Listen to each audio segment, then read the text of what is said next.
Cup ನಮ್ದೆ ಖಂಡಿತವಾಗಿ. ಈ ಸಲ ಕಪ್ ನಮ್ದೆ.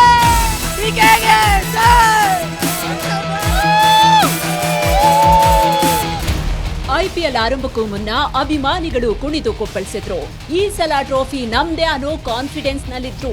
ಆದ್ರೀಗ ಈ ಸಲ ಟ್ರೋಫಿ ನಮ್ದಲ್ಲ ಅನ್ನೋ ಕ್ಲಾರಿಟಿಗೆ ಕೆಂಪಂಗಿ ಅಭಿಮಾನಿಗಳು ಬಂದ್ಬಿಟ್ಟಿದ್ದಾರೆ.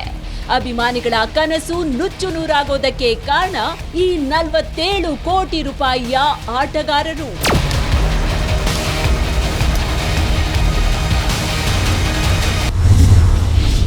ಬರ್ಬಾದಾಯ್ತಂತೆ RCBಯ 47 ಕೋಟಿ.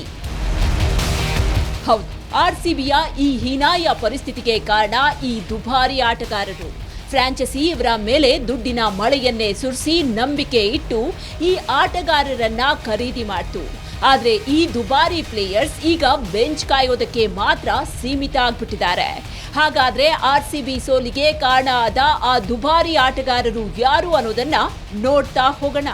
RCBಲಿ ಬೌಲರ್ನ ಅವಶ್ಯಕತೆ ತುಂಬಾ ಇದೆ. ಅಷ್ಟೇ ಆಯ್ತು ಸರ್, ಗೋಳು ಹೊಸ ಅಧ್ಯಾಯ ಹಳೆ ಸಂಪ್ರದಾಯ ಅಷ್ಟೇ RCB ನಮ್ದು. Number 1 Cameron green. Cameron green ಈತನ ಮೇಲೆ ಸಿಕ್ಕಾಪಟ್ಟೆ ನಂಬಿಕೆ ಇತ್ತು. ಹೀಗಾಗಿಯೇ 17.5 ಕೋಟಿಗೆ ಮುಂಬೈ ತಂಡದಲ್ಲಿದ್ದ ಗ್ರೀನ್ ರನ್ನ RCB ಟ್ರೇಡಿಂಗ್ ಮಾಡಿ ಖರೀದಿ ಮಾಡ್ತು. ಆದ್ರೆ ಗ್ರೀನ್ ಸಾಹೇಬ್ರು RCBಗೆ ನೆರವಾಗ್ಲೇ ಇಲ್ಲ. 5 ಪಂದ್ಯಗಳನ್ನಾಡಿರುವ ಆಸ್ಟ್ರೇಲಿಯಾದ ಈ ಆಟಗಾರ ಗಳಿಸಿದ್ದು ಕೇವಲ 68 ರನ್ ಮಾತ್ರ. ಇದೇ ಕಾರಣದಿಂದ ಪ್ಲೇಯಿಂಗ್ 11ನಿಂದ ಗ್ರೀನ್ಗೆ ಗೇಟ್ ಪಾಸ್ ನೀಡಲಾಗಿದೆ. 17.5 ಕೋಟಿ ಆಟಗಾರ ಈಗ ಬೆಂಚ್ ಕಾಯ್ತಾ ಇದ್ದಾರೆ.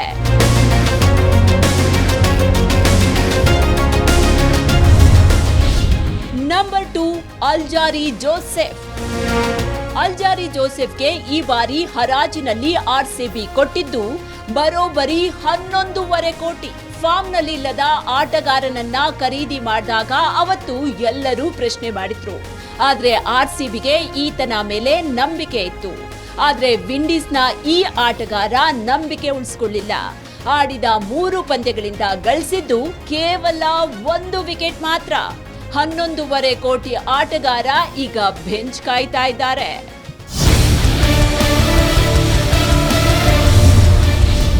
Number 3 Maxwell.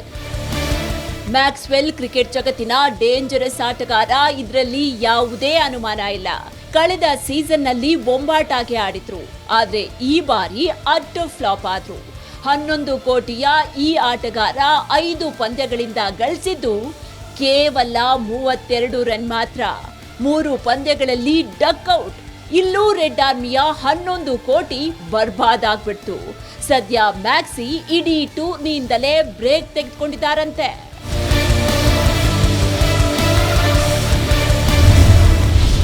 Number 4 Mohammed Siraj. Mohammed ಸಿರಾಜ್ಗೆ RCB ಒಂದು ಸೀಸನ್ಗೆ ಕೊಡ್ತಾ ಇರೋದು ಬರೋಬ್ಬರಿ 7 ಕೋಟಿ. ಸಿರಾಜ್ ನಂಬಿಕೆಗೆ ಅರ್ಹ ಅಲ್ಲ ಅಂತಿದ್ದಾರೆ ಅಭಿಮಾನಿಗಳು. ಯಾಕಂದ್ರೆ ರನ್ ಬಿಟ್ಕೊಡೋದ್ರಲ್ಲಿ ಸಿರಾಜ್ ನಂಬರ್ 1. ಸಿರಾಜ್ 7 ಪಂದ್ಯ ಆಡಿದ್ದಾರೆ. 7 ಪಂದ್ಯಗಳಿಂದ ಅವರು ಪಡೆದಿದ್ದು ಕೇವಲ 4 ವಿಕೆಟ್ ಮಾತ್ರ. ಇತ್ತ ವಿಕೆಟೂ ಪಡಿತಿಲ್ಲ, ರನ್ ಕಂಟ್ರೋಲ್ ಕೂಡ ಮಾಡ್ತಿಲ್ಲ. ಈ ದುಬಾರಿ ಆಟಗಾರನಿಗೆ ಪ್ಲೇಯಿಂಗ್ 11ನಿಂದ ಕೋಕ್ ನೀಡಲಾಗಿದೆ. ಸಿರಾಜ್ ಸದ್ಯ ಬೆಂಚ್ ಕಾಯ್ತಾ ಇದ್ದಾರೆ. ಈ 4 ಫ್ಲಾಪ್ ಸ್ಟಾರ್ಸ್ಗೆ RCB ಕೊಟ್ಟಿದ್ದು ಬರೋಬ್ಬರಿ 47 ಕೋಟಿ ರೂಪಾಯಿ. ಈ ದುಬಾರಿ ಆಟಗಾರರು RCBಗೆ ನೆರವಾಗಬೇಕಾಗಿತ್ತು. ಆದ್ರೆ ಈಗ ಬೆಂಚ್ ಕಾಯ್ತಾ ಇದ್ದಾರೆ. ಅದರಲ್ಲೂ ಗ್ರೀನ್ ಹಾಗೂ ಅಲ್ಜಾರಿ ಜೋಸೆಫ್ ಕಳಪೆ ಫಾರ್ಮ್ನಲ್ಲಿರೋದು ಗೊತ್ತಿದ್ರೂ ಕೂಡ 29 ಕೋಟಿ ಖರ್ಚು ಮಾಡಿದ್ದು ಅಚ್ಚರಿ ಅನಿಸ್ತಾ ಇದೆ. RCBಯ ಬ್ಲಂಡರ್ ಇಲ್ಲಿ ಎದ್ದು ಕಾಣಿಸ್ತಾ ಇದೆ.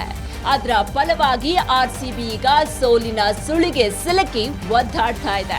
ಇನ್ನಾದ್ರೂ RCB ಹಳೆ ತಪ್ಪುಗಳನ್ನ ತಿದ್ಕೊಂಡು ಸರಿಯಾದ ನಿರ್ಧಾರ ತೆಗೆದುಕೊಳ್ಳಲಿ ಅನ್ನೋದು ಎಲ್ಲರ ಆಶಯ. ಮೊದಲ ಟೀಮ್ ಚೇಂಜ್ ಮಾಡಕ್ ಹೇಳ್ರಿ ಫಸ್ಟ್. ಆ ಬೌಲಿಂಗ್ ಡಬ್ಬಾ ಬೌಲಿಂಗ್ ಆಟ ಹಾಕು. Utter flop film, same utter flop film ಅಷ್ಟೇ. ಕೊನೆ ತಿಂಗಳು ಅಷ್ಟೇ. ಮನಿ ಬೇಜಾರಾಗ್ತಿದೆ. ನಮ್ಮ RCB ಯಾವಾಗ್ಲೂ ಫುಲ್ ಹೋಪ್ಸ್ ಇಟ್ಕೊಂಡು ಬರ್ತೀವಿ. ಐ ಥಿಂಕ್ ಮ್ಯಾನೇಜ್ಮೆಂಟ್ ಸರಿ ಇಲ್ಲ. Sports bureau, republic Kannada.